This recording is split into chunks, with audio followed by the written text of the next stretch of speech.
ñu leen di ñaan yéen ñëpp ngeen toog pour ñu mën a commencer liggéey bi parce que dañoo accuser retard bu bëree bëri parce que 9 heures waroon na fekk démarré nag te léegi presque il est 12 heures léegi nag dañuy bëgg a dem ci li nga xam ne ni moom mooy cérémonie officielle forum départemental de la jeunesse bi nga xam ne ñu ngi ko tënk ci wàllum xëyu ndaw ñi. Mais avant tout, nous saluons la présence de la jeunesse du département de Koungheul et aussi nous saluons et remercions aussi nos collègues présidents de conseils départementaux de jeunesse, le président Omar Sissé, le président du conseil départemental de Berkelan, aussi Massamba Samb, le président du conseil départemental de Thiès, M. Koumbala, le président du conseil départemental de Koumpentoum, Bali Danfa, le président du conseil départemental de Tamba. Mais nous sommes tous derrière notre président, le grand président du conseil national de la jeunesse, M. Khadim Diop, que la jeunesse du département remercie vivement. Maintenant, avant tout, on va vous lister le programme ou bien la cérémonie d'ouverture. Avant tout, en premier, on va donner le représentant du maire de la ville de Koungheul pour donner des mots de bienvenue. En plus, nous allons donner le président du conseil départemental de Koungheul, M. Babadoun, qui va faire son allocution. On va aussi passer à l'allocution du président du Conseil national de la jeunesse, M. Khadim Diop, ici présent. Après, on va boucler par l'allocution du président du Conseil départemental de Koungheul, M. Hassan Diop. Maintenant, pour gagner du temps, nous allons passer, nous allons donner un micro à M. Abdul Aziz Kamara, le président du conseil départemental de la jeunesse de Koungheul sortant. Il est un modèle, un grand. Il représente le maire de la ville de Koungheul, M. Mayassine Kamara, empêché. Donc, M. Kamara, vous avez la parole. Voilà, merci beaucoup, monsieur le modérateur, le MC. Monsieur le président du Conseil national de la jeunesse du Sénégal, monsieur le directeur du CEREPS, l'inspecteur de la jeunesse, madame la directrice de l'agence régionale de l'ANPEJ, monsieur le directeur de l'IDAM de Koungheul, monsieur le président du conseil départemental de Koungheul, monsieur le ministre,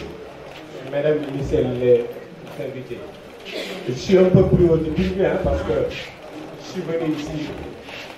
en tant que panéliste. Mais je pense que tu dois faire une communication sur la problématique de l'emploi des jeunes, le regard du travailleur. Mais bon, puisque je suis conseiller municipal, les maires ne sont pas là. Ils m'ont demandé de souhaiter la bienvenue vraiment aux participants. Mais je pense que Mme Khadija est là et Mouroudou Diouf également est là en tant que conseiller municipal. Je pense qu'il est également président du conseil, il est le président de la commission jeunesse dans le conseil municipal. Je pense qu'il est bien placé pour souhaiter la bienvenue au gouvernement pour représenter le maire. N'empêche, bon, je pense que c'est un grand plaisir vraiment pour la ville de Koungheul d'accueillir un tel événement qui regroupe l'ensemble des jeunes leaders du département de Koungheul. Donc au nom du maire, nous vous souhaitons la bienvenue. Et nous réitérons l'engagement du conseil municipal en ne ménager aucun effort pour exploiter les résultats des travaux vraiment issus de ces emplois. Je pense que nous allons transmettre les résultats issus de ce forum au conseil municipal. Et je prends l'engagement devant Mamoudou Diouf vraiment que le conseil municipal vraiment appuiera vraiment la jeunesse du département et nous allons essayer de voir comment accompagner cette tranche jeune. Vraiment, je pense que c'est ça que je voulais dire au nom du conseil municipal pour ne pas trop utiliser de votre temps. Je vous remercie de votre attention. am na ko ci département bi parce que tey bu ñu mënee teg suñu tànk tamit ci yoon bu jub bokk na ci ay xalaatam bon Père Ada ñu ngi lay sant di la gërëm di santati encore le conseil départemental de Koungheul mais tey aussi ñun ndaw département bi tey mun naa wax ne dañoo am benn maître boo xam ne ni moom moo ñuy formé c'est l'inspecteur Ndaw parce que tey inspecteur Ndaw guddeewul ko naajewul ko tàngewul ko heure boo xam ne nii ndawu département bi soxla nañ ko dina jóg dem ci seen soxla fu nekk lañ koy woo ci commune yi muy déplacé wu parce que ñun ñëpp xam nañ ne amul véhicule mais day jël moto di déplacé wu dem rek di ndaw yi ñun ñëpp xam nañ ne moom moo teewal ministre bi teewal fi préfet donc monsieur Ndaw la jeunesse du département vous remercie. Maintenant Olof Ndiaye dane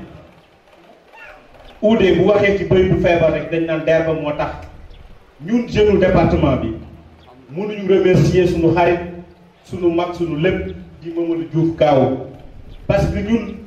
ñi nga xam ne ñoo nekk ci comité exécutif départemental de la jeunesse gis nañ taxawaay bu am solo bi nga xam ne ni moom la ciy taxaw ci département bi jëm ci ndaw donc monsieur Diouf la jeunesse du département vous remercie. En plus di remercier ñun ñooy santaat suñu bopp les présidents de conseil d'arrondissement les présidents de conseil communaux de jeunesse yi nga xam ne ñoo nekk ci département bi Koungheul parce que depuis fan yi yëpp semaine bi yëpp ñu ngi ci liggéey bi pour que ndaw yi nga xam ne ñoom ñooy jógee ci dëkkaan yi ñëw fii ñu nekk ci conditions yoo xam ne moo nekk les conditions meilleures. Donc encore une fois de plus di leen di xamal na leen neen jàppante bokk ndey bokk baay pour booster le développement du département de Koungheul te déjà ñu ngi ci yoon bi yàlla nañu yàlla lafal cat di leen sant di leen gërëm di jéggalu aussi ci kàddu yi su dëngee ngeen xam ne nit mooy wax ak yéen mais amoon na yéene trop pour lépp jub jërë ngeen jëf di jox kàddu gi sunu tonton ñaaw jërëjëf merci beaucoup. jërëjëf ñu ngi nuyu ñëpp di leen sant li mënul ñàkk parce que ay nit buñ dajee dinañ def benn cérémonie boo xam ne ku nekk dina gërëm ki mu war a gërëm parce que jot boo jotee micro rek jéem a gërëm mooy li nga xam ne ëllëg doo ko rëccu kon sans plus tarder gannaaw def nañ ci loolu man na ngeen baal ma dégguma tubaab wax olof rek lay wax kon li nga xam ne ci la ñuy jublu mooy li nga xam ne moo waral dëgg-dëgg teewaay léegi li nga xam ne moo jëm ci xëyu ndaw dafa bëri lu ëmb ak lu mu dëxëñ lim ëmb ak lim dëxëñ tax na képp koo xam ne bu nga sukkandiku ci loolu ngay jaar bi nga xamee ne nag loolu xam nañ ko mu soxal képp koo xam ne yaa ngi ŋànk benn ndombo tànk ci réew mi ñu jëlee ko ci président ba ci gën a suufee ñoo ñëpp xëyu ndaw daf leen intéressé li xëyu ndaw intéressé nag ñi nga xam ne ñooy ndaw yi ñoom la gën a intéressé ba tax na Baba ak ñi mu àndal ak seen président national ne tey dañu ñëw ngir waxtaan ci xëyu ndaw yi fii ci Koungheul xëyu ndaw kan la intéressé wax nañ ko xëyu ndaw intéressé na aussi waajur bi ndax ku sañoon boo juree sa doom bu fi gënul nit kenn du ko gën te olof nee na ku iñaanee sa ndono sa day ñaaw donc parent bi doomam gën ko daf ko soxal parent bi doomam génn ci daf koo soxal boo yar sa doom li ci ëpp mooy da nga koy yar pour ëllëg mu mën a demal boppam yaroo ko pour mu jëriñ la mais yaroo ko pour mu demal boppam li chinois yi naan jàngale maye jën jàngale napp moo ko gën mu am kenn koo xam ne ku bëri xam-xam la bu ngeen seetee seen site bi sax ñu ngi koy tudd muy Léon Lagrange nee na dañuy fexe ba ubbi bunt yëpp ubbil ko ndaw yi nag moo tax tey ñu ne fan la liggéey nekk ci département bi fan la xëy mun a am ci département bi ñu ne gannaaw xëy ci département bi la ñuy waxtaane am nañu fi nekk di liggéey nañ leen oo ñu waxtaane ci biir waxtaan boobu ñu ne dinañ waxtaanee li nga xam ne président Assane Diop wax na ko sànq muy PRODES benn programme la de développement économique et social de Koungheul moom ci boppam dina wax fu ci liggéey bi toll ak lan mooy ci wàllu ndaw li bu ñu jógee ci loolu monsieur Senghor dinañu waxal ci li ngay wax mooy sécurité sociale parce que liggéey balaa ngaa liggéey da nga koy tal balaa ngaa liggéey da ngay wér donc loolu am na loo xam ne am na lu mu ciy indi bu ñu jógee ci loolu am na loo xam ne teg nañ ko ba pare parce que li ñu naan ba di gis bokk ci am na programme yoo xam ne ba tey ñu ngi doxal fu mel ni fi nga xam ne Abdou Souley Tidiane féete na ci mun a Prodac donc liñ ci doxal am na ci wàll woo xam ne ñu ngi koy commencé moom it dina am lu mu ci wax am na ci kenn koo xam ne nag dafa liggéeyam dafa nekk ci syndicat maanaam ci liggéeykat maanaam liggéey lu mu baax ban liggéey li nga xam ne ñoom syndicalistes ban liggéey fa la ñu wéer bi donc loolu yëpp buñ ko boolee muy loo xam ne journée bi dafay xaw a charge ba li may ñaan ñi teew mooy ñu am teewlu mooy lan déglu bu baax fekkee débat yi parce que nous saluons la présence de Madame Aïcha Mbaye, conseillère des collectivités territoriales. Monsieur Wadène, tey sa première impression par rapport à l'organisation du Grand Forum. asalaamaaleykum mbooloo mi maa ngi tudd Mamadou Ba président du conseil communal de la jeunesse bu Missirah Wadène bon de représentative du jeunesse bu Missirah Wadène bon forum bi lu ñu ciy wax rek mooy vraiment kontaan nañ ci trop le fait que jeunesse bi am idée organiser forum bii nii mën naa ne satisfaction bu rëy a rëy lañ ci am d'ailleurs d'ici à l'occasion de ça di remercier tous les autres présidents qui sont là derrière moi ak le président qui vient tous de sortir Thiati et Lamine Sall.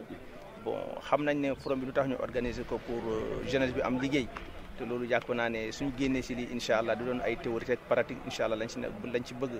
te xam naa loolu aussi jeunesse bi boo gisee organiser seen propre moyen seen budget de fonctionnement d'ailleurs sax lañ ko organiser sans l'appui d'autres personnes yoo xam ne vrai war nañ si mën a jàpp mais jusqu'à présent amuñu ko mais on s'est jugé nécessaire que lii rek lañ ko mënoon def pour ma occasion xale yi xam lañ bëgg ak lañ war a def ëllëg te yaakaar naa ni incha allah lii buñ ci génnee dinañ ci mën a am luñ ci jàpp incha allah di ñaan yàlla dal vraiment lépp luñ ci tënk rek mu doon lu am njëriñ pour xale yi loolu lañ ñaan yàlla te yàlla nañu ko yàlla Grand Forum bi est-ce que waa Missirah Wadène effectivement d'après li ñu wax ci forum bi gis nañ ci seen bopp. oui je me suis dit que en fait gis nañ seen bopp parce que boo gisee vraiment ñu déplacé ñëw ba fii nii pour déglu ko loolu jàpp naa ne dinañ ci war a mën a gis seen bopp parce que d'ailleurs sax bu ñu commencé ba léegi am na ñoo xam ne ñu ngi si biir salle bi déglu ba léegi di poser ay questions donc je me suis dit que ñoom tam bu ñu delluwaatee foofu dëkk ba dinañ passer message bi ñu fa ñëwutoon aussi ñu xam njëriñu forum bi lan la woon ndax ne loolu moo nekkoon objectif te d'ailleurs ñu ngi si biir salle bi ba léegi jàpp nañ vraiment dinañ si gis seen bopp bu baax a baax incha allah bu ñu si génnee dinañ si gis seen bopp. donc nañ ci gis seen bopp tey nag Koungheul moom mooy chef lieu bi nga xam ne départemental te bu ñuy wax département de Koungheul aussi effectivement ñun ñëpp dañoo bokk ndey bokk baay lépp li nga xam ne moom mooy emploi jeunesse dafa soxal aussi ñëpp la soxal parce que tey ku fi am emploi dafa mel ni sa rakk moom moo am emploi tey Pape Demba noo gisee Grand Forum bi. waaw asalaamaaleykum askan bi ñu nuyu ku ci nekk turam ak santam di baalu ñëpp ak di baal ñëpp ak ci koor gi jógee di ñaan yàlla tamit lépp li nga xamante ni def nañ ko ci wala ñaan nañ ko ci mu nangul ñu ko mu barke suñu génnee ci loolu dañuy ñëw ci li nga xamante ni moom mooy forum bi ñu organisé tey conseil départemental de la jeunesse organisé ñu koy rafetlu di ci am yaakaar tamit bu baax a baax parce que ñun suñu mission d'abord mooy nan la ñuy defee ba ndaw ñi am xam-xam am xëy te balaa nga naan xëy foo nga am xam-xam boobu nag moo waral tey ñu woote forum bii nii nga xamante ni tey képp ki nga xamante yaa ngi nekk ndaw nekk ci département Koungheul bi pour nga ñëw ñu lëlu fii wax lan mooy li nga xamante jumtukaay yoo xamante ni moom leen lay jox comme ay bagage yaa xamante ni lépp loo bëgg bu fekkee da nga am sa entreprise bu ndaw nan ngay def pour entreprise bi gën a mën a avancer su fekkee ne da nga war a laaj xëy yan tànk ngay jaar pour am xëy boobu su fekkee da nga war a am financement tamit lan ngay jaar pour am financement boobu yaakaar naa loolu mooy solo tey forumu tey bi kon nag loolu dañ ciy kontaan bu ñu amee lu mel nii di ci sant di ci gërëm tamit ñi nga xamante ni jógee nañ ay dëkk ak dëkk pour ñëw participer ci forum bii nii loolu dañ koy rafetlu bu baax a baax léegi nag lan la ñuy xaar ci CDJ bi mooy mu am suivi parce que yàgg nañ def ay forum te forum yooyu yëpp bu paree duñ gis mu am lenn li nga xamante ni suivi lay doon man suivi boobu noonu laay exiger conseil départemental de la jeunesse ak ñëpp am suivi tey buñ fi jógee lépp li nga xamante ni wax nañ ko fi ñu gis résultat yi mooy lan xale yi nañ am xam-xam xale yi leen am xëy bu ñu mën a am xëy 50% ci population bi ci département bi ñu am liggéey ñu mën a xam ne kon forum bi am na suivi man loolu rek laay ñaan.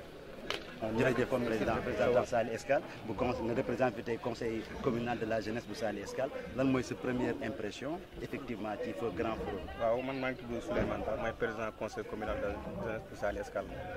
vraiment ñu ngi rafetlu journée bi parce que boo xoolee ñi ku ñuy wootee ñu ne nañ ñëw xool nu ñuy defee xam nga maanaam ban stratégie lañu teg pour l'emploi des jeunes loolu vraiment képp koy jeune boo déggee loolu da nga war a ñëw fekkee affaire ñu xool affaire bi problème maanaam comme ñi ma njëkk wax fu ñu jaar foofu lay jaar vraiment théorie bi dafa bëri mun sañoon daal vraiment ñu def ko am mise en œuvre bi moom moo def chaque jour bu xoolee rencontre ñuy def yëpp nu ñuy defee vraiment booy ñu am qualification am nañ fii am diplôme yaa ngi fii mais problème mooy maanaam na ñun ñuy junj la mais ñoom ñoo ñu war a autorité ñoom ñoo ñu war a jàppale ci affaire ñu xam nu ñuy defee ba affaire bu sotti parce que vraiment liggéey bi booy sonn nañ mun comme ni ko Pa Demba waxee ñëpp mënuñu am xëy mais nag bu ñu amee moitié bu amee ñu xam ne loolu paa la benn paa la man ko loolu rek la amoon vraiment ñaagaat encore affaire daal maanaam lu ñu fiy tënk daal maanaam mu bañ a seeyee nii daal ñu topp ko mu am suivi ok donc président vraiment mooy président conseil communal de la jeunesse bu Saly Escale ñu nekk aussi ak membre du bureau de Saly et puis ban dëkk yow Ida Mouride waaw tey kon c'est la même chose ñu ñëwaat aussi ak fii ak waa Ida Mouride tey effectivement ñu ngi assister les grands forums de l'emploi de la jeunesse du département de Koungheul kon bu ñu wax département de Koungheul Ida Mouride ci commune du département bi la bokk tey forum bi nan nga jàngee grand forum bi. asalaamaaleykum maa ngi leen di nuyu ku ci nekk si turam ak santam di rafetlu forum bi rek bu baax a baax di wane que ne lii dina permettre population bi yëpp vraiment xam lan mooy njëriñu structure yi nga xam ne nii samp nañ ko fi muy conseil départemental de la jeunesse ak conseil local de la jeunesse ndax tey journée bu mel nii tey dina xamal ndaw ñëpp ne vraiment lii ñu fiy jub lu ñu tax a jóg tey mooy naka leen di def ba ndaw ñi am xëy ñi nga xamante ni ñoo ngi fi yàlla suñu borom bi may leen xam-xam may leen ay diplôme te amuñu fenn fu ñu mën a dugg ba am lu ñuy def seen poche ñu jàppale leen ñu am xëy kon loolu lu ñuy rafetlu lay doon te ku fi jógee ku nekk di nga mën a jàllale message boobu ba ñu xam ne conseil départemental de la jeunesse vraiment structure la boo xamante ni mu ngi fii pour défendre ndaw ñi di dox diggante ndaw ñi ak autorités yi ba ñu mën a am seen cër donc daal ñoo ngi rafetlu bés bi bu baax a baax comme ni ko naataango yëpp waxee maa fi nekkoon représentant conseil local de la jeunesse bu Ida Mouride vraiment kontaan nañ bu baax a baax ci bés bi di remercier bu baax a baax président Thioune ci initiative bi. ok donc initiative bi muy grand forum yow tey nga toggal fi ban dëkk. Rimo Escale kon tey lan ngay xalaat ci grand forum bi. waaw maa ngi leen di nuyu di leen sant aussi di leen gërëm maa ngi tudd Nopperi Ba président conseil communal de la jeunesse bu Rimo Escale di rafetlu initiative bi nga xam ne def nañ ko tey. mooy grand forum bi tey boo ko déggee comme li war a dajale ndaw yi ñu war a discuter li nga xam ne mooy seen xëy ak seen formation kon nag loolu dafa nekk loo xam ne ni lu baax ci ab gox la lu baax ci département Koungheul la te initiative bi ne rafet nañ ko mooy lan boo gisee tey ñun jeunes yi ñu dajaloo ñëw fi ñëw participer ko pour mën a demaat retourner au niveau village partager ko yeneen jeunes yi nga xam ne ñoom ñoo fa nekk kon nag lii dañuy ñaan rek mooy autorités yi nga xam ne ñu ngi fii ci biir département Koungheul bi mën noo jàppale mën noo soutenir mooy lii grand front bi mën a réussir mooy lan liñ ci wax yëpp ñu mën koo retenir ndax mu mën a am suivi loolu vraiment amoon naa ci li may sànni kon jërë. ok dafa mel ni ñu nekk ak Dieng mu nekk représentant commune Makayo waaw tey looy xalaat ci grand forum bi mooy organisation c'est impression. asalaamaaleykum man maa ngi tudd Seydina Ali Dieng nekk président conseil communal bu Makayo donc forum bi ñun liñ ci xalaat rek mooy vraiment na acte yi ñëw vraiment wax ji théorie bi xam nga dafa doy instant bi nii ñun liggéey lañ bëgg donc nañ ñu jox ñu liggéey am nañ ci yaakaar aussi par rapport ni ñu exposé ak ni ñu waxee donc parce que boo xoolee tey woote nañ commune ñëpp bàyyi nañ seen liggéey ñëw am yéene am pas-pas yaakaar ne mbir mi kat lu mun a développer département Koungheul la parce que ñun département Koungheul moo ñu ñor li ñu ñor commune Makayo moo ñu ñor kenn ku ne ak sa commune moo la ñor donc tey ku mel ni Makayo tey man sama commune maa ngi commencé sant yàlla parce que fu mu toll nii fi may wax ni commune yi presque mun naa ne ci département man rek maa ci am ñetti ferme yu nga xam ne ñetti ferme agricole yoo xam ne ñu ngi biir Makayo commune Makayo sama dëkk am naa ferme boo xam ne 25 hectares la 20 hectares yoo xam ne ñu ngi ko clôturé. ak waa ANIDA ngeen nekk en collaboration. waa ANIDA ak waa PASA lu ma kaaf donc ñu ngi liggéey ak ñoom vraiment ñu ngi ci kawam donc nag dañuy ñaan vraiment loolu rek bu doxee mais nag li ci manqué mooy dafa manqué ay moyens d'accompagnement. ok mais yow monsieur Dieng loo foog ne effectivement ci par rapport ak yenn activité ci département bi lañ mën a créer emploi pour jeunesse. non emploi yi ñu war a créer bëri na petite entreprise yaa ngi fi mbéy maa ngi fi surtout maa mbéy mi parce que tey boo xoolee département Koungheul c'est vrai mais jeunes yi bëri jànguñu ba nga xam ne jàng boo xam ne di nga am liggéey boo xam ne di nga toog ci bureau yi di fayeku weer ñun lu ñuy dundee mooy ñàkk suñu ñàkk la ñuy dundee boo jëlee presque major bi moitié bi les 80% des jeunes ñàkk liggéey lañ xam jëriñu donc loolu li ñu ko mën a may mooy ñu liggéey mooy tool yaa ngi fi am nañ yàlla may nañu suuf am nañ naaj xam nga élevage baa ngi fi donc ñun côté boobu la ñuy séentu nit ñi la ñuy sonti aussi autorités yi ñu ngi ñaan nag autorité département yëpp képp koo xam ne yaa ngi fi yor ndomb tànk mooy au niveau national mooy au niveau départemental vraiment nga ñëw jàpp ci pour ñu développer Koungheul. c'est un grand forum de développement bi nga xam ne nii effectivement dañu organiser pour l'emploi de la jeune des jeunes de Koungheul ñu am aussi possibilité par rapport ak toujours à ce grand forum ñu waxtaan ak li nga xam ne donc Émile ak Samba Diop ñu taxaw ak Émile ak Samba Diop en tant que participant effectivement du grand forum bi nga xam ne dañ ko organiser par rapport ak emploi des jeunes de Koungheul ñu xam ne jeunes de Koungheul yi majorité bi dañoo commencé kon Émile ban première impression yi nga am par rapport ak grand forum. waaw merci beaucoup Xibaaru Bambou ci seen liggéey bu mucc ay bi ngeen nekk di def di ñu permettre ñun ñi nga xam ne on n'est pas à Koungheul di am les informations à temps li ma laaj nag dinaa ci sawar a tontu dinaa ci am mbégte aussi njëkk a féliciter ñi nga xam ne ñoo ko organisé.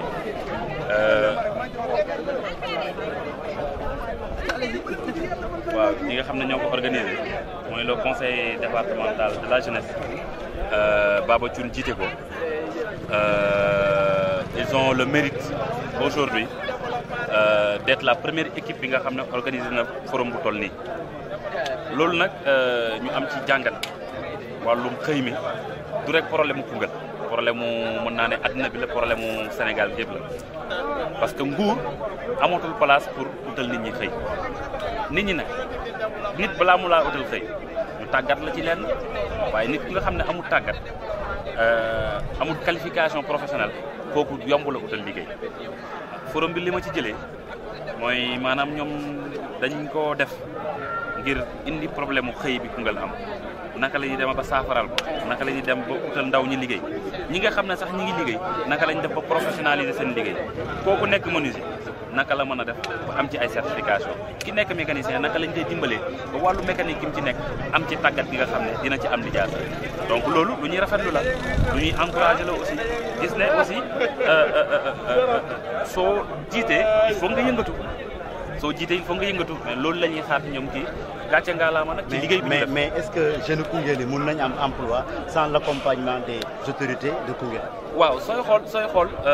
ñi nga xam ne ñoo doon wax ñoo doon def discours yi ñoo doon def communication yi jiitu Koungheul bi le ministre Assane Diop mu ngi fi wax ci PRODEX programme économique de développement bu département wu Koungheul mu am li nga xam ne jàpp naan suñ ci basé wu mën nañ suqali département bi li ma doon woote rek mooy nit day moom la fi yàlla def mu yor PRODEX programme bu baax ci liñ liir ci li ñu gis ci wàllu yaakaar mais na population bi yëpp accompagner projet bi suñ demee ba taxaw nag ne ko projet bi de commencé woon nañ ko fii la yem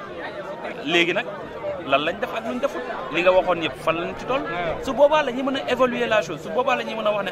ça a été un échec bien ça c'est une promesse de plus que les gens avaient faite munoo nag xayma li nga xam ne nit ñi dawalaguñ ko li nga xam ne nit ñi dañ ko wax rek dañ ko tënk rek demagul donc sooy xool en gros c'est les autorités qui doivent accompagner la politique de l'emploi ndaw ñi maintenant ñi ngi koy def gis nañ fi ay idées yi nga xam ne génn na fi ci première communication bi nit ñi def ñu am njort bu rafet ne lii fi am on dira pas que la montagne a accouché d'une souris donc ñu jàpp ne peut-être yàlla mën nañu dimbale jeune Koungheul yu bëri jaaree fi am xëy ci suñ jógee ci lii te loolu la ñuy ñaan pour njëriñu Koungheul pour li nga xam ne voilà pour le développement de notre localité. jërëjëf Emile Ñoké tey ñu nekk suñu chroniqueur effectivement Samba tey ñu nekk grand forum pour utal xale yi effectivement tey mu nekk benn question cruciale boo xam ne dafa concerner population de Koungheul léegi yow lan mooy sa xalaat ci grand forum. waaw asalaamaaleykum maa ngi nuyu d'abord Grand Dieng sama journaliste préféré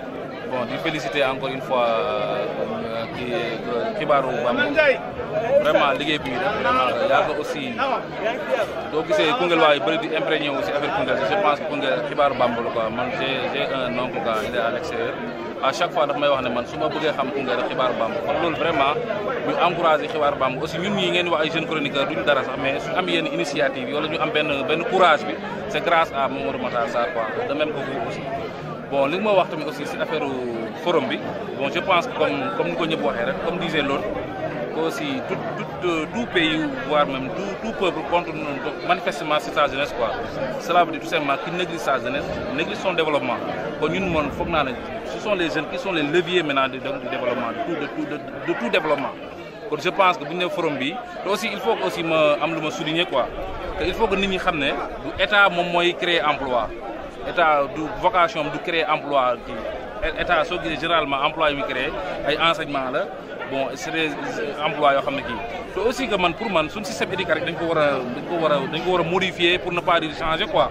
te man pour man système bi c'est révolu c'est archaïque te aussi enseignement général da ngay jàng dem université am bac dem université jàng anglais kese wala nga dem université jàng français kese wala nga dem université jàng géographie kese yow boo paree bu ñu waxee loo mën non am naa diplôme nga comme tey ji comme man tey su ma la wax boo ma waxee loo mën lu jàngale laa la mën a wax comme man pour man aussi dama bëgg aussi ñu encourage si formation professionnelle ndax nit ñi pour ñu liggéey foog ñu am ay métiers tey jii je pense tey jii boo gisee tey comme Lamine Diouf wala tey mën na wax ne moom am na métier boo xam ne peut-être réalisateur wala leneen tey mën nga gis keneen koo xam ne mën na def menuiserie wala leneen xam nga loolu man pour man loolu c'est ça moom loolu moom moo gën a am njëriñ que jàngale bi bon aussi si forum bi li ma ci mën a wax mooy bon c'est man forum parfois aussi man d'une part man je suis contre quoi te parfois généralement forum yi dañuy ñëw def discours yu bëri mais parfois du am suivi quoi mais ñu ngi ñaan que aussi forum bi vraiment que ak aussi ni ñu gisee ne vraiment ni ñëpp ñëwee wuyu nañu ñaan yàlla mu am suivi quoi te aussi comme le monsieur le ministre Assane Diop président du conseil départemental moo wax na ñu ñëw na lancer benn programme boo xam ne aussi te Sénégal Koungheul moom bu ñu waxee moom Koungheul ñaar rek lañu am mbay mi ak càmm mi lañu am moom bu ñëwee indi projet bi ci affaire mbay mi ak càmm bon dañu ko encourager aussi di xool ndax est-ce que dana am suivi problème bi yëpp suivi la gars yi mën nañu wax c'est bien beau de tenir des discours yoo xam ne vraiment mais après est-ce que dana am suivi ñun loolu la ñuy laaj dañoo bëri am ay suivi am ay mesures d'accompagnement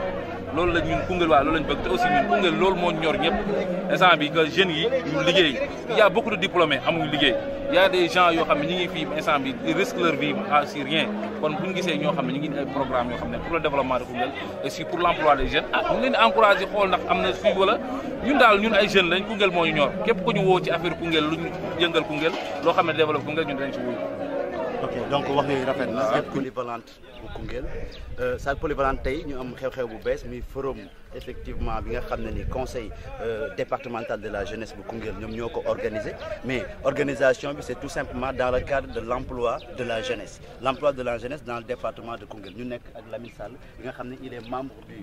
conseil national de la jeunesse de Koungheul toog fi aussi ak yeneen membre du conseil communal donc ak délégué exécutif yi ak aussi il y a la présence aussi du conseil communal président du conseil communal de la jeunesse Pape Demba Thioban donc Lamine tey noo gisee forumu tey bi sa première impression par rapport ak forum bi. waaw d'accord bon ñu ngi leen di gërëm yéen ñi nga xam ne yéen a yor lépp lu jëm ci tasum xibaar ci département bu Koungheul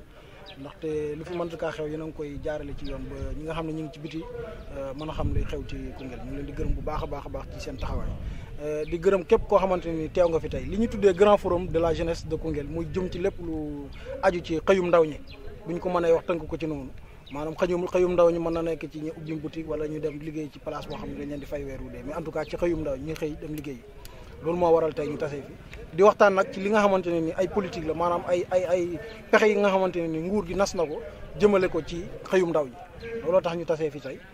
li nga xam ne moom lañ tuddee kuréel gi ëmb ndaw ñi nekk ci département Koungheul ñoo ko organisé te kii ñu wax Baba Thioune jiite ko ñun ñu nekk ay membre ci kuréel googu noonu bokk tamit ci conseil national de la jeunesse mooy kuréel gi nga xam ne moo ëmb ndaw Sénégal yi ci Sénégal yëpp lu am solo la ndaxte ndaw bu ñu jëlee ci département Koungheul bi lu ëpp juróom-ñaar fukk ak juróom ci téeméer boo jël ay ndaw lañu donc ñooñu noonu bu fekkee da ngay wax ci lu jëmale Koungheul kanam te bàyyi woo leen xel mën ngaa waat ci départ bi ne li nga bëgg doo ko am donc looloo tax ndaw Koungheul yi am xalaat que ne ñoom waruñoo toogati di seetaan ñi nasaka nocc ci seen place di xalaat ak bàyyi ci seen place mais ñoom dañuy xalaat di wax ñi nga xamante ni ñoo nekk ci place dogalukaay yi ñoom lan mooy seen xalaat ci seen ëllëg lan mooy seen xalaat ci seen tey mais aussi lan mooy seen xalaat ci réew mi lan mooy xalaat ci département Koungheul donc lu mel noonu ku ko organiser te tey boo seetloo salle bi dafa fees ba am ñu toog ci biti bañ def benn bâche ci biti bâche bi fees ba am ñu toog ñeneen ci biti donc cela veut dire lan que ne ndaw ñi nga xam ne ñoo dëkkee département Koungheul ñoom yeewu nañ xam nañ li leen war xam nañ lan moo war a doon seen taxawaay li des kay lenn rek la mooy li nga xam ne ñu ngi koy tënk tey fii nii bu ñu fi jógee mu nekk loo xam ne day jur njëriñ pour département Koungheul mu jur njëriñ pour ndawu département Koungheul mu jur njëriñ pour képp kuy askanoo ci département Koungheul di wax rek ñi nga xamante ne nii yàlla may na leen ñu ami pexe wala ñu ami ndombee tànk wala ñu am as koom-koom goo xam ne war nañ ko mën a dimbalee conseil départemental bi nga xamante ne nii ñun ci lañ bokk ak conseil national bi ñu ñëw te bañ a xaar benn intérêt comme ñun nuñ ko defee nii bàyyi seen liggéey bàyyi seen temps bi ñu amoon ñëw ngir njëriñu département Koungheul ngir njëriñu jeunesse bi nga xam ne moom moo ëmb département Koungheul di gërëm organisateurs yi mooy ñii ngeen di gis ñu taxaw sama ginnaaw ndax man ci laa bokk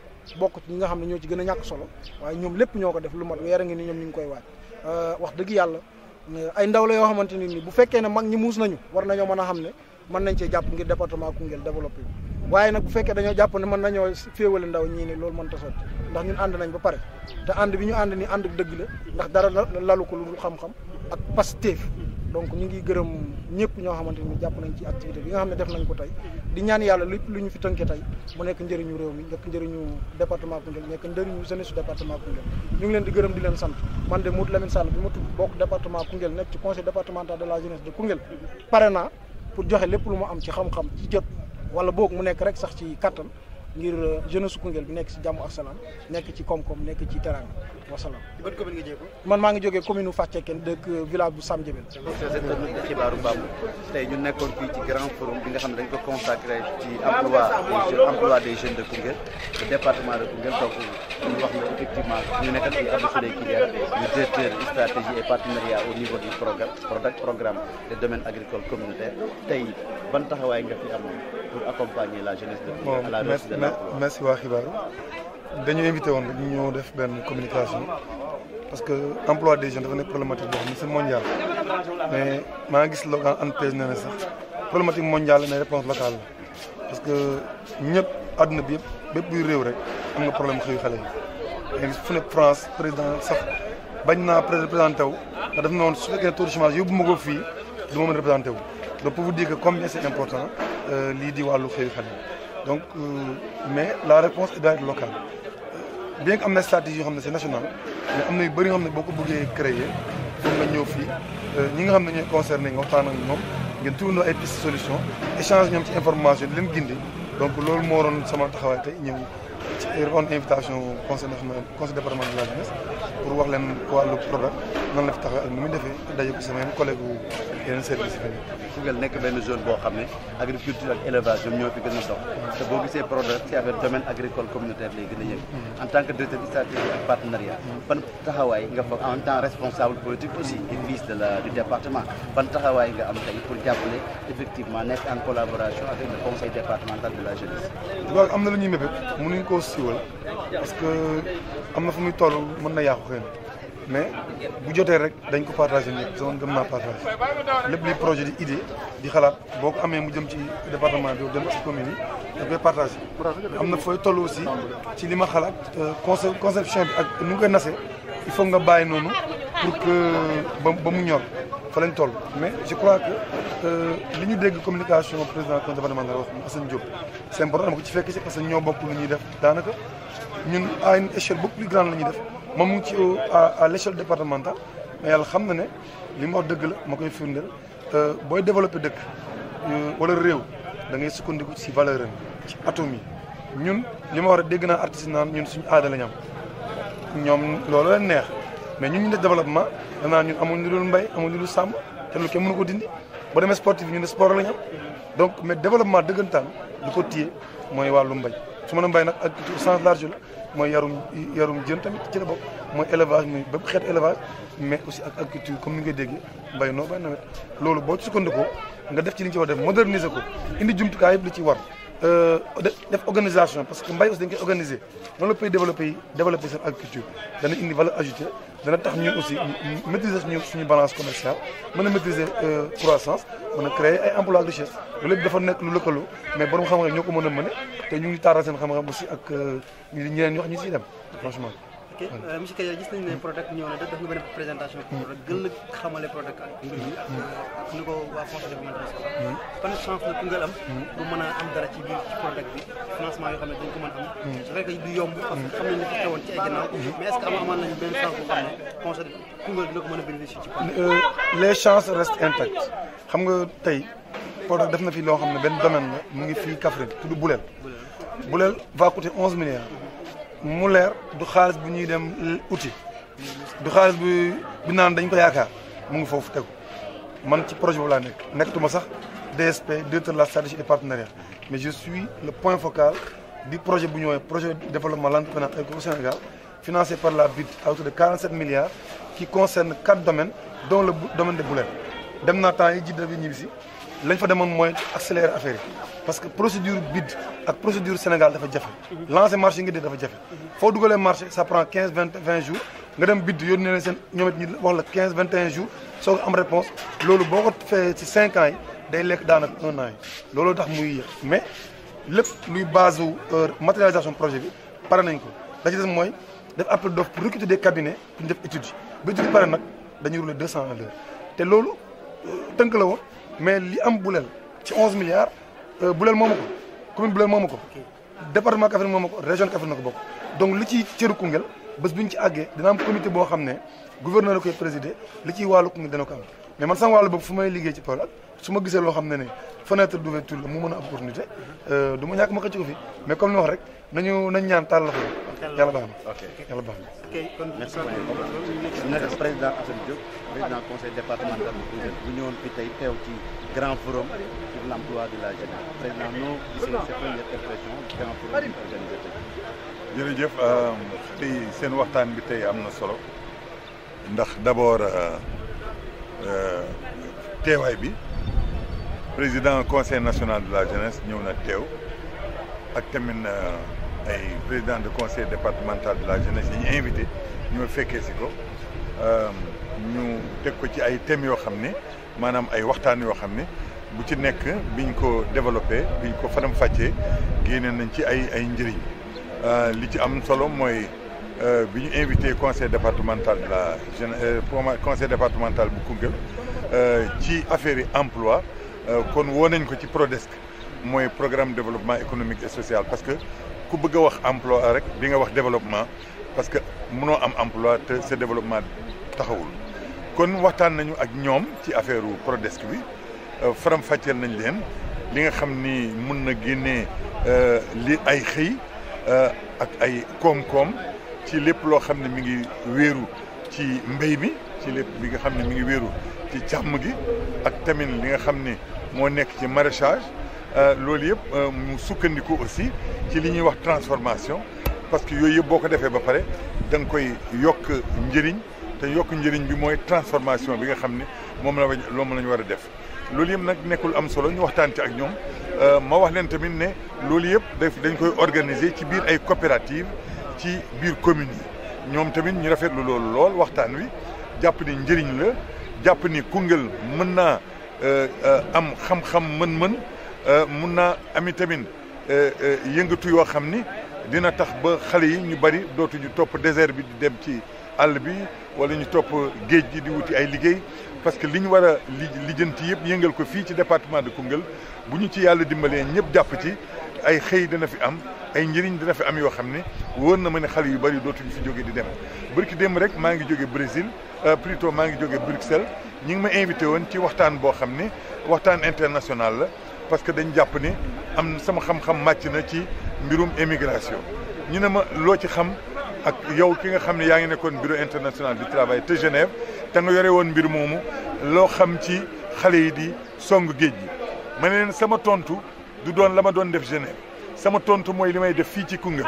sama tontu mooy PRODEC suñu programme bi naka la mun a amee njëriñ ci xale yi ba xale yi dootuñu soxla di génn moo wax ak ñoom ci mbirum mbéy mi li mu mun a jur wax ak ñoom ci mbirum càmm gi li mu mun a jur wax ak ñoom ci boo ko transformé lim lay indil ci yeneen i njëriñ lim lay indil ci xaalis ak mën-mën ba ñu wan leen ni bu ngeen ñu jàppalee ci loolu dinañ yëkkati département Koungheul yëkkati xale yi Koungheul ci anam boo xam ni dootuñu soxla di ñëw ci yéen suñu dëkkee moo dàq seen dëkk yi fuuf suñu dëkkee moo gën a lewet suñu dëkkee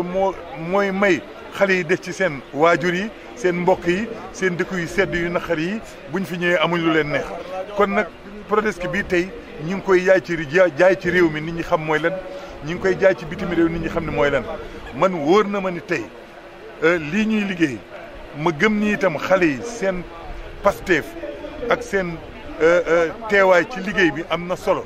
te li ma waxtaan ak ñoom gis naa ni nangu nañ ni ñoom dañoo war a taxaw nangu nañu dañu war a dugg ci coopérative yi nangu nañu dañu war a waxtaan ak maire yi waxtaan ak ñëpp pour que ñu am ay jéego yi ñu war a jéego pour développer département bi man moomu ko keneen moomu ko ñoom xale yi ñoo ko moom xale yi buñ jëlee seen yëf département bi dina jëm kanam incha allah moo tax ma amoon kontaan ñoo fekkee seen réunion bi gis naa fi lu ma neex lool parce que xale yi gis naa seen Pastef pour taxaw pour développer département Koungheul. jërëjëf Ante merci bàyyi la nga présenté wax ñu ci sa xalaat ci forum bi nga xam ne lañ tey moom nga teewee fii. waaw man maay madame Sow Fatou Thiam lay maa fi toogal ANPEJ zone centre bi bu ñu koy wax ñu ngi basé wu Kaolack waaye Kaffrine ci la bokk ak Fatick ak Kaolack donc loolu moo waral sama teewaay fii ci forum bi ma koy rafetlu trop nag parce que ñun ndaw yi ñoo tax ñu toog. alors région bi ak zone bi yëpp ñun dañuy faral di lëkkaloog conseil régional de la jeunesse au niveau régional mais ci département yi aussi dañuy lëkkaloog CDJ yi communes yi aussi dañuy liggéey ak CCJ yi parce que ndaw yi defe naa tey am na ay initiative yoo xam ne ñoom ñoo ko mën a jëlal seen bopp ñun ñu ñëw jàpp si lii ñuy def nii ñun ñu ngi koy def ak collectivité locale yi ak yeneen ndaw yi mais dafa gën a rafet ñoom ñu jël initiative bi ba pare boole ci mbooleem structure yi nga xam ne ñu ngi liggéey ci mbirum emploi li ci gën a am solo nag mooy liñ ci boole tey defe naa ku toog fii santé wax nañ si ndax boo balaa nga naan naam ne fa boo wéree si ngay tal emploi santé wax nañ ko fi protection sociale donc wax nañ aussi si programme yu mel ni agriculture bi maak PRODAC donc di rafetlu vraiment initiative bi parce que am na ndaw yu bari yu fi teew depuis ci suba expliqué nañ leen li nga xam ne moom la ANPEJ di liggéey lim leen andil offre de service bi nga xamante ne ci lañ mën a bénéficier wu ak naka la ñuy def ba jote si parce que nag opportunité yu baree ngi fi mais ndaw yi dañ ko dul xam donc plage yi la ñu am pour mën a wax ndaw yi li fi am li fi état bi def parce que nag yu baree ngi fi mais parfois dañu dul am information bi donc ñu ngi koy rafetlu te di ñaan chaque année buñ ko mënee def gën ko wàccee aussi sax ci commune yi ñun saa yu ñu woowee dinañ ñëw partager ak ñoom li nga xam ne moom la ñuy def ak li ñu réaliser ci région bi ak ci département. Madame Sow donc ci zone centre bi ANPEJ naka la taxawee pour pouvoir accompagner maintenant la jeunesse. waaw xam nga ñun ANPEJ bi agence bi bañ koy créé yàggul 2014 mais Dakar rek lañ amoon bureau alors yàlla def ñu xam ne tey booy jàppale ni da nga koy jege agence bi jël ay antenne ubbi ko ci région yëpp moo tax ñu jox ma zone centre bañ ma joxee zone centre tamit Kaffrine xaw na maa sori ñu ubbil ma bureau biir Kaffrine fii am nañu fi bureau mu ngi SEDEX ñaari ndaw ñooñu fi toogal ñuy gunge ñi bëgg a liggéeyal seen bopp ak koo xam ne mooy gunge ñi bëgg ñu jël leen ñu liggéey dinañ def ay formation dinañ def ay animation dinañ def financement lépp loo xamante ne buñ ko tegee ay jéego la ay levier la loo xam ne buñ ko activé dina mën a jàppale ndaw ba mu am xëy ñu ngi ci ndaxte ñun li tax ñu am solo mooy xëy na ku nekk yaa ngi ci benn pàcc mais ñun dañu boole pàcc yëpp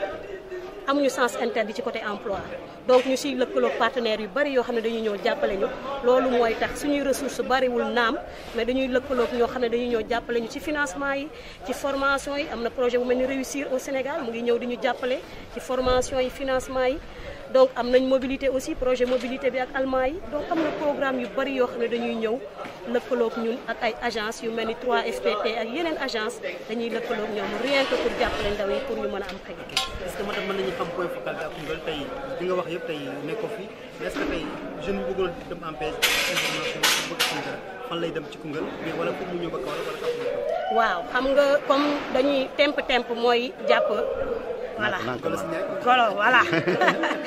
xam nga fi mu ne nii comme dañ ne woon Dakar di soox ba ñëw Kaolack jóge fa sooxati ba ñëw région de. waaw région Kaffrine ñu ubbi fa ci SEDEPS bi tey duñu mën a ubbi bureau fu ne mais ñun li ñuy def mooy dañuy jël point focal bi entre guillemets day nekk le conseil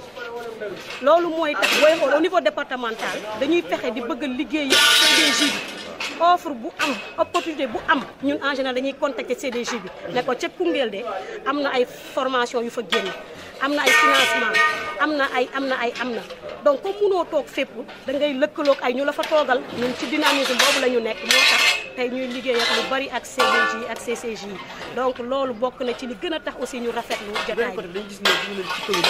ay salle yoo xam ne ay salle de formation yu formé en informatique yoo xam ne jigéen ñi ci nag ay ANPEJ ndax loolu si yéen la base wala lu mu demee noonu. waaw xam nga ñun dafa am benn jamono boo xam ne dañu lëkkaloo woon ak benn fondation italienne. kooku moo ñëw jël ci maire yi wala zone yi ubbi fa ay centre yoo xam ne day former ndaw yi initier leen ci informatique gratuitement loolu moo waral centre yooyu du région yëpp la am mais Kaffrine am na Dakar am na ak Kaolack Guinguinéo donc loolu moo waral centre yooyu initiation lañ leen di defal ba nga xamante ne au moins dinañ mën a pratiquer tuuti outil informatique bi donc dañ ciy lëkkaloog benn fondation boo xam ne mu ngi Italie ñooñu ñoo implanté indi matériel indi équipement bi mais xale yi nga xam ne ñooy jàngale ñun appel à candidature la ñuy def recruter leen sa zone ba centre Koungheul yi xale Koungheul ñooy fay jàngale ñu leen di fay ñooñu la ñuy jël ñuy nekk ay formateurs waaw. merci madame. Khadim Ndiaye Khadim Diop autant pour moi li nga nekk moom mooy nekk président conseil national de la jeunesse tey noo gisee forum le grand forum bi nga xam ne ko consacré ci développement ci emploi jeunesse du département de Koungheul organisé avec une présence du président du conseil départemental de la jeunesse de Koungheul monsieur Baba Thioune noo dundee tey forum bi. en fait tout d'abord dañuy rafetlu sunu teewaay fii ci Koungheul ci forum bi nga xamante ni day wax lépp lu jëm ci xëyum ndaw ñi te conseil départemental de la jeunesse organisé ko à sa tête Baba Thioune comme ni ngeen ko xamee conseil national de la jeunesse corps constitué de l'État la bi nga xamante ni moom moo yilife bépp organisation ak mouvement de jeunesse fii ci Sénégal te képp koo xamante ni aussi tamit da ngay wax ci xëyum ndaw ñi dafay nekk loo xamante ne dañu yitteel raison pour laquelle bi ñu ko yëgalee ñu ñëw fii comme tamit li ngeen ko gën a xamee mooy que ni jeunesse su Sénégal dañuy représenter 65% de la population te ci 65% de la population yi kat suñ dul participer ci li nga xamante ni moom lañ naan création de richesse kon tey ji mënuñoo wax ni émergence dina am ci réew mi raison pour laquelle ñun conseil national de la jeunesse dañuy pousser suñ démembrement yi ñu wàcc ci base bi waxtaan ak ndaw ñi xool yan opportunité la collectivité territoriale yi am pour que ñu mën cee profité te ci fii ci Koungheul nag am na opportunité yu am solo yoo xamante ni am na fi jeunesse bi mën nañ cee gis seen bopp pour participer ci création de richesse bi ci njëkk mën na noo wax ci mbay mi mbay ku ko xam ne lu am solo la te opportunité bu mag la pour ndaw yi nekk Koungheul mën na noo wax aussi tamit càmm gi nga xamante ni mi ngi fi mën na noo wax aussi tamit ci li nga xamante ni mooy artisanat bi mën na noo wax aussi tamit ci commerce bi nga xamante ni am na fi loolu yooyu yëpp suñ ko boolee waxtaan ci wan xale yi lan moo fi ne ak lan la leen état bi mën a jàppale lan la leen collectivité territoriale mën a jàppale lan la leen patronat bi mën a jàppale loolu tey suñ ko tënkee dinañ fexe ba jeune bi nga xamante ni bi muy ñëw fii amuloon liggéey dina mën a am opportunité gis voie bi ko permettre mu am liggéey te ñun conseil national dafa am concept boo xam ne dañ ko am parce que dañoo def benn analyse ni ñan ñooy joxe xëy ci réew mi d'abord état la état day dina bokk na ci nit yi joxe xëy mais état xëy moomu muy joxe rek mënta doy jeunesse bépp collectivité locale bi bokk na ci ñiy joxe xëy mais ñoom tamit xëy mi ni joxe doyul patronat bi aussi tamit day joxe xëy mais xëy mi muy joxe doyul ñu ni nag amaat na beneen voie boo xamante ni tey jeunesse bi say suñ ci sukkandikoo rek dina mën a dem mooy que ni auto emploi te ci auto emploi li koy gën a tax mu gën koo mën a réussir mooy que ni d'abord on forme les jeunes ba pare trouver leen les mécanismes de financement et alhamdulilah tey au Sénégal tey mécanisme de financement projet de jeunes bari na tey mën nañ cee citer ANPEJ tey amoon nañ 3 milliards yoo xamante ni séddale nañ ko ba pare pour jeunes yi Sénégal yëpp monsieur le président de la République taxawalaat aussi tamit beneen mécanisme de financement ñu koy waxee DER boobu aussi tamit ñu jël ci 30 milliards aussi pour l'emploi des jeunes et des femmes et je pense que loolu tey opportunité tey ji su ngeen demee ci préfecture yi ci Sénégal gépp da ngeen di gis engouement bi nga xamante ni jeunesse bi am nañ ko pour déposer seen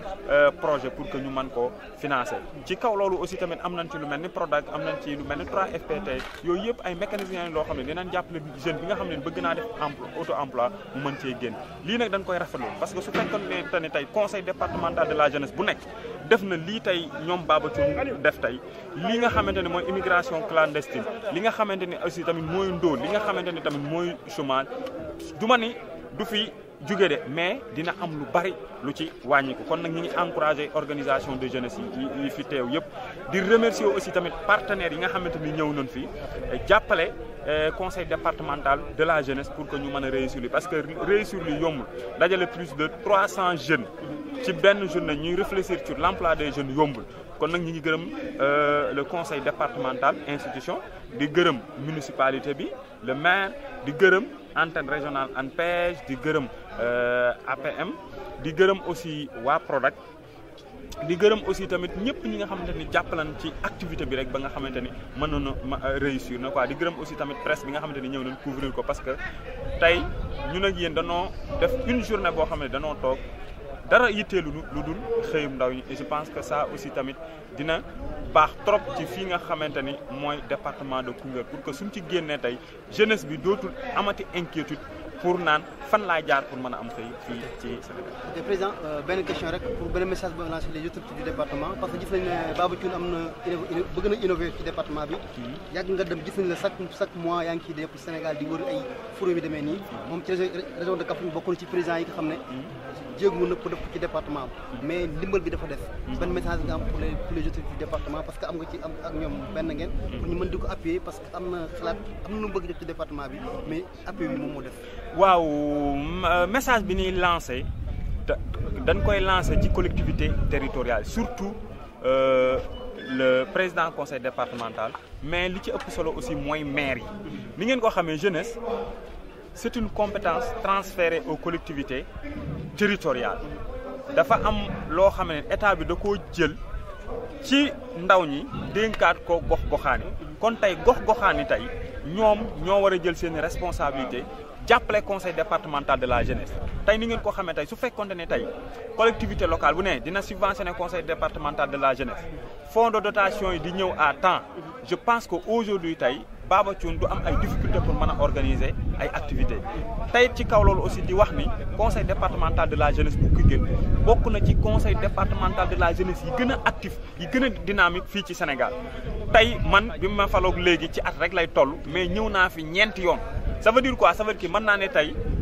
3 mois yu nekk damay ñëw Koungheul te lépp sama ñëw bi ma ñëw Koungheul du dama fi seet si sama mbokk wala sama famille non non dama fiy ñëw pour activité de jeunesse ça veut dire quoi que ça veut dire que tey conseil départemental de la jeunesse bu Koungheul conseil la boo xamante ne bu actif bu dynamique la boo xamante ne tey collectivité territoriale yi tey war nañ koo jàppale pour que mu mën a atteindre objectif am te li may wax chaque jour képp ku jàppale jeunesse jàppale nga population parce que jeunesse tey téeméeri fukki nit yoo jël tey juróom-ñaar ñi ay ndaw la kon ça veut dire que tey su fekkee da ngaa bëgg a am ay résultats tey ci collectivité territoriale ba nga nekk il faut que nga jàppale ndaw ñi te jàppale ndaw ñi nag mooy tey xuus ci développement collectivité territoriale bi donc je lance un appel ci autorité yëpp mooy que ni privé bi fi nekk patronat bi fi nekk ak collectivité territoriale ak ñëpp ñi nga xam ne ni autorité leen rek yàlla defal leen teranga ñu mën a jàppale jeunesse bi ba nga xam ne ni activités yi ñu am ak mbébét bi ñu am pour seen yeneen nawle yi pour que ñu mën ko réaliser je pense que aujourd'hui tey Koungheul li muy def nii tey exemple la ci Sénégal di organiser ay activités di sensibiliser nit ñi pour que ñu mën a xam tey lan mooy solo jeunesse parce que tey jeunesse tey dafa am lu am solo loo xamante ni da ca nekk mën naa ni d'ici l'an 2035 suñu dee wax tey émergence Sénégal d'ici l'an 2035 waxuñu ko pour adulte mais pour ndaw ñee tax te pour que ndaw ñooñu tey mën a participer ci émergence il faut que ñu taxawu leen former leen encadrer leen financer seeni projet pour que ñu mën a participer ci création de richesse. Ok, merci beaucoup. Merci beaucoup. affaire yi mën a am organisation bi mën a. ok merci beaucoup Dieng gannaaw bu ñu leen nuyu aussi remercier leen aussi seen teewaay fii tey da bëgg di fàttali d'abord que man dama nekk ndaw ba nga xamante ne yàlla dafa def ma jiite le conseil départemental de Koungheul mu nekk en même temps aussi ma nekk le représentant du département de Koungheul au conseil national de la jeunesse du Sénégal yàlla def ci ay weer ci ginnaaw le 21 et le 22 février le conseil national de la jeunesse du Sénégal dirigé par monsieur Khadim Diop suñu xarit mu organisé le grand forum en août 2018 ci thème défi et perspective de l'emploi des jeunes au Sénégal yàlla def aussi ñun ñu gëm ne aussi localité bu nekk dafa am ses propres réalités ñun suñu gox suñu réalité yàlla def na le président du conseil départemental bu Koungheul jiite ko par Assane Diop vraiment suñu kilifa mu nekk koo xamante mu ngi jàppale aussi si ay questions yu bëri mu tënk benn programme ci wàllu mbay ak élevage ak yeneen ñu bi ñu demee nag au conseil national fekkee forum boobu noonu lu ñu jëlee foofu noonu ñu ne war na ko maintenant transférer ici dans le département mais bi ñu ko transférer aussi fii day méngoo ak suñu localité bu ñu xoolee ñu xam ne tey thème ñu def yu ñu wax fii nii moo méngoo fii nii ñu def ko yàlla def bu ñu ootee aussi jeunes yi aussi ba nga xamante ne tey ñu ngi jégalu si jeunes yi aussi parce que salle bi xajuñ fi ba nga gis ñi ñëpp di taxaw fii nii donc loolu aussi ñu xam ne jeunes yi aussi ñu ngi bàyyi xel ci lu ñuy def parce que suñu bàyyi xel ci lu ñuy def tey di fi taxaw donc di remercier aussi également suñu président conseil national Khadim Diop kooku lu mu koy wax yàlla dafa def du ñëw boole boo xamante ne man xaw ma ko xaw ma lan moo def ma xam ko mais aussi xaw ma aussi lu tax ma topp kaw parce que ci métti woon na ci ay jëme jamono mais yàlla def ñu ànd ak moom di liggéey ba yàlla def ñu tey mu nekk président conseil national de la jeunesse du Sénégal mais fàttewuñu saa su ne lépp lu am au niveau national dañuy informer ñu ko wax ñu ko tey su ma émission sama boîte mail yaakaar naa ne li ma jox information Khadim Diop mu ëpp foofu donc loolu aussi on profite de l'occasion vraiment ñu remercier ko dans ce département mooy comme ni nga ko waxee depuis ñu koy kéeg léegi ça fait 4 ou je pense 5 fois même mu ngi ñëw fi duñu set donc aujourd'hui vraiment dañoo kontaan am mbégte gannaaw bu ñu ootee jeunes yi ooy suñu parce que soo xoolee aussi fii nii tey soo filmoon da nga xam ne jeunes dañoo la ooy amul benn koo xamante ne ëpp na 35 ans donc loolu aussi c'est une fierté donc vraiment di remercier aussi jeunes yi nga xamante ne tey vraiment aussi nañu di remercier également partenaires yi nga xamante ne comme ni ko président waxee jàpp nañ ci parce que ñu bëri nañu ci jàpp trop am na benn partenaire bu nga xamante ne moo defar banderole bi président fàttali partenaire APM vraiment ñooñu aussi ñu leen di remercier bu baax a baax APM yàlla def na ku jiitu aussi département Koungheul la dëkk xaritu suñu xarit Mamadou Diouf Ka aussi vraiment donc loolu dafa nekk lu rafet donc vraiment aussi ñu ngi profiter ci occasion di ko remercier di remercier aussi partenaire conseil national mooy kon ordonneur ba nga xamante ne tey Khadim Diop mi ñëw indaale lu mat ay 100 sacs yoo xam ne indaale na ko ak ay yeneen matériels yoo xamante ne fii léegi distribué moo ngi gis ñu qualité nii donc loolu aussi ñu leen di remercier si loolu aussi vraiment di am mbégte ak contentement si réussite forum bi. ok président gis nañ ne effectivement comme li ngay wax ni ban message ngay dénk aussi autorité Koungheul yi fi teew ak comme yu fi teewul parce que aussi waruñu waxtaan rek grand forum bu mel ni idée yu rafet nekk fi après amul suivi léegi la lan ngay dénk comme message aux autorités aux partenaires de manière générale pour ñu répondre à l'appel de la jeunesse du département de Koungheul. effectivement merci beaucoup soo seetloo am na samay nattaango yoo xam ne maa ngi leen faral wax maa ngi leen Koungheul bëgguma di organiser ay activités yoo xamante ne vraiment du am suivi moo tax duñu organiser lu bëri ay activités yu demee nii parce que dañu bëgg saa suñu organiser benn activité rek mu am suivi tey ñun li ñu séntu fii aussi moom suñu préfet fii nii en dehors da xamante ne ni war nañ xam lan mooy institution financière yeeg yeneen ak yeneen ñun dañu bëgg dugg ci dëkk waxtaan ak les maires aussi waxtaan ak les conseils communaux ñu installer li ñuy wax ay coopératives de jeunesse mais aussi de femmes coopératives yooyu mu ñuy permettre ëllëg suñu coordination yi gën a yomb par rapport ak conseil communaux mais par rapport aussi ak conseil départemental de Koungheul vraiment ci loolu noonu la ñuy oo aussi les maires les institutions qui sont ici à savoir les hauts conseils les extra ñu ñëpp vraiment ñu jàppale ñu ba ëllëg suñuy dugg si gox-goxaan yi ñu accueillir ñu gën a rafetee même fekk joxuñu xaalis mais accueil bi dafa rafet donc nañu accueillir wax ak ñun su la ñaanee benn affaire fekk mën nañ ko ñu mujj ñu def ko su man aussi ñu si lu gën a rafetee ñu libéré ñu si jàmm ko vraiment aussi mosu am xaaj ak seen si convocation tey from nga gis ni tous les maires du département invité ñu leen maires yëpp dañu invité yàlla def na aussi les élus locaux moo ñu mel ni ay ay députés les honorables députés mais aussi ak au conseil des collectivités territoriales ñëpp invité nañ leen heureusement tey kii sax ñëw na honorable au conseil des collectivités territoriales mooy Aïcha Mbaye ñëw na aussi répondre aussi ñu koy remercier ci teewaay bi. merci beaucoup. département de Koungheul di nekk inspecteur départemental de la jeunesse monsieur Ndaw tey forum bi noo ko jaay. jërëjëf xibaaru Bamb di leen sant di leen gërëm ci vraiment ci seen teewaay parce que communication dafa am solo tey jii bu ñu organisé woon forum bi te teewu leen wax dëgg yàlla dina nekk benn hiatus bu mag tax vraiment am nañu mbégte ak kontaante bu baax a baax ngeen teew te yéen également yéen a ngi doxal seen wàllu ci service bi parce que non seulement média privé mais li may gis souvent mooy ne manifestation publique bu am solo bu am di ngeen fa teew ñu rémunérer leen ñu ñàkk leen a rémunérer donc loolu mu nekk vraiment lu dal xel surtout nag mu nekk ay jeunes ñoo ko yore donc tey jii mu am ay jeunes yu organisé forum je crois que bay ngeen seen waay vraiment joué ngeen ci seen rôle bu am solo jàngat bi ma def ci forum bi nag mooy vraiment comme je l'ai dit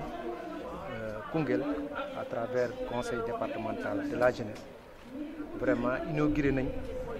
ère bu bees ci wàllu doxalinu structure associative parce que souvent li ñu daan gis ci structure associative mooy du ñu nekk ay structure en tout cas de contribution wala ay structure proactive maanaam ñoo xam ne du ñu xaar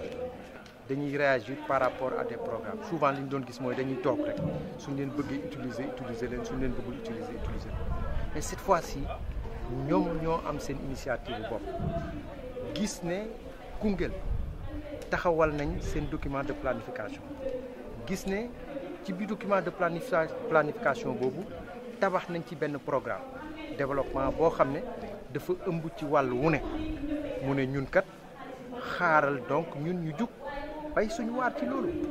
bay suñu waar nag mooy d'abord tolloogu peut-être ñu ngi ci mise en œuvre bi mais liggéey ci am solo mooy pour que mise en œuvre bi dox ni mu war a doxee il faut mu am une phase promotion bu am solo donc forum bi dafa dugg ci cadre promotion wu document de politique boobu nga xam ne conseil départemental bu Koungheul taxawal la te promotion bi bu doxee ni mu war a dox en tout cas bu amee ay recommandations yu pertinentes yu ci génn ñoom ci ndaw yooyu ñu dugg ci gox-goxaan yi def promotion document boobu yaakaar naa ne kenn dinañ doon ñu incontournable en tout cas dans le développement de Koungheul moo tax véritablement forum bi am solo lool solo bi mën nañ ko natt également ci ñi teew parce que c'est pas évident que le président du conseil national de la jeunesse déplacé wu ñëw ba Koungheul c'est pas évident Koungheul département la il pouvait envoyer le président du conseil régional mais personnellement moom moo jug ne véritablement il faut mu fekkee forum bi donc cela prouve nettement en tout cas que ñoom am nañ vision bu am solo ci wàllu développement donc man gis-gis yooyu laa ci am booleeg nag jeunesse su commune u Koungheul yëpp ñoo teew tey jii doo xool benn commune ci biir département Koungheul bu indiwul ay ndaw ci biir ndaw yooyu également ñu ràññee ci jigéen ñi donc ñu jouer ci également un rôle important parce que développement également mënuñu ko def sans pour autant ñu dugal bu baax ci biir jigéen ñi te ñoom également ci biir forum bi wone nañ loolu donc jàngat boobu en tout cas laa amagum ci forum bi en attendant véritablement que les conclusions sortent parce que gis naa également débat yi ni mu am na solo. ok ci biir conclusion yi sax balaa ñu ci ñëw mais dañuy ñëw ci participation autorité du département. parce que xam département Koungheul xam na bëri na ay autorités fu nekk gis nañ ne comme ni nga ko waxee am nañ sens ba le président conseil national de la jeunesse ñëw mais suñu département dañu gis autorité yu bëri fulaluñ forum bi mën nañ ko wax gis nañ seen teewaay fii wala ñun buñ koy déggee itam dañu gisuñ ko quoi yow en tant que xamante yaa teew état mën nañ ko wax te yaa teewal préfet fii ci salle bi mën nañ ko wax lan ngay wax ñoom ban message nga am wax collège du département xam ne pour développement département bi développé fii la mën a jaar ci jeunesse bi ci forum bii la mën a jaar département waaw d'abord fàttali ne effectivement bërki démb rek le président du conseil départemental de la jeunesse déplacé wu na ba dugg ci biir préfet bureau préfet pour vraiment l'inviter solennellement à participer au forum. Ça, moi, j'étais témoin. Devant lui, le préfet de ma woo ne ma véritablement bëggoon naa teewee mais dama feebar dama lay ñaan véritablement nga dem fa teewal ma représenté ma fa lépp loo xam ne conclusion la en tout cas mu génnee ci ndaje boobu nga fexe ba ñu tënk ko ñu jot ko luñ ci war a bay ñu bay. Y a d'autres autorités maintenant peut-être ñu doon ay autorités politiques wala ñu doon ay élus nationaux donc je pense en tout cas d'après le compte rendu que j'ai eu en tout cas du président du conseil départemental ñoom ñëpp ku ne véritablement jot nga sa invitation mais peut-être contexte calendrier la peut-être également xëy na xalaatee wu ñu woon ne affaire bi dina amee nii solo bi bu mel n'est-ce pas donc di rappeler rek ne en tout cas suñu bëggee suñu dëkk bi dox faaw ñu xam ne ndaw ñi ñoo koy doxal te suñu xoolee li ndaw yi mel léegi suñu xoolee ndaw yi ni ñuy doxalee léegi war nañ leen a jël bu baax a baax en compte parce que dootu ñu ndaw ñoo xam ne ay contribution la ñu def dañu nekk ndaw ñoo xam ne dañu dugg véritablement pour dugal seen loxo ci développement donc maa ngi invité autorités yi en tout cas ñuy wuyu si ci invitation yi leen ndaw yi di def parce que tey jii wane na ko et je pense que dina doon tâche d'huile yaakaar naa ko ci commune yëpp bu ëllëgee véritablement bu fekkee ne am na conseil communal buy organiser lu mel ni ñu ngi ñaan brinant autorité muy élu en tout cas nationaux muy élus locaux véritablement ñu ñëw participer parce que dina am solo mooy jëmmal waaye mooy tax également ñu am information yoo xam ne dinañ ko mën a partager au niveau national ba bu boobaa du doon jafe-jafe pour que Sénégal xam ne Koungheul ñu ngi ci tànku développement bu baax. ok duñ la teelu yàgg de Mbaye benn question bu ndaw rek balaa nga tëj parce que dañuy gis ne encore jeunesse bi de l'après yi dañu nekk di boucler ci ay côté ay politiciens nekk ay booy diw wala booy diw ban message bu ndaw nga am pour ñoom ñi mën a xam ne Koungheul de demee ñoom ñoo ko war a régler waruñu nekk des gens yoo xam ne dañuy war a di wéyee xel jàmm wala leen voilà donc li ma ci njëkk a wax à ce niveau rek mooy ne ñoom ñëpp defe naa ne war nañu jàpp dans le statut du Conseil national de la jeunesse que Conseil national de la jeunesse structure apolitique n'est-ce pas même bu fekkee ne yow politicien nga même bu fekkee ne yow homme politique na wala jeune politique na boo xasee ba dugg ci Conseil de la jeunesse da nga war a summi mbub moomu faaw nga summi ko nag mooy tax nga mën a libre pour lépp loo xalaat loo xam ne mën nga ko jagleel say ndaw gox nga wax ko ni nga ko war a waxee mais tant que ñi ngi bootu ci gannaaw responsable politique yi rek souvent dañuy am ay arrière-pensée par rapport à ça alors que warul nekk ndaw ñi ñoo war a comprendre que aujourd'hui jamono yi ñi mu tëddee li war mooy mu am encore une fois unité il faut ñu xam ne unité boobu dafay am également ce qu'on appelle diversité nit ñi accepter diversité boobu mais accepter également ñi nga xam ne tey jii nguur lañ fi nekkal le président du conseil départemental même bu nekk politique son institution c'est un démembrement de l'état ñaari ween la dañ koy wax souvent ween benn bi moom la ñuy wax autorité déconcentrée ween beneen bi moom la ñuy wax autorité décentralisée donc ñoom ñaar ñëpp ñooy concourir au développement d'une localité donc conseil départemental même bu fekkee ne ko koy porter politique la nañu jàpp ne institut bi c'est une institution de la République et que lépp lu mu tëgg daf ko tëgg au nom de la République parce que c'est un démembrement en tout cas de l'État donc nañ ko xoolee noonu li muy def ñu xam ne defalu ko pour parti politique defalu ko pour Massamba defalu ko pour Mademba mais da koy defar pour askan wi yëpp rawatina ndaw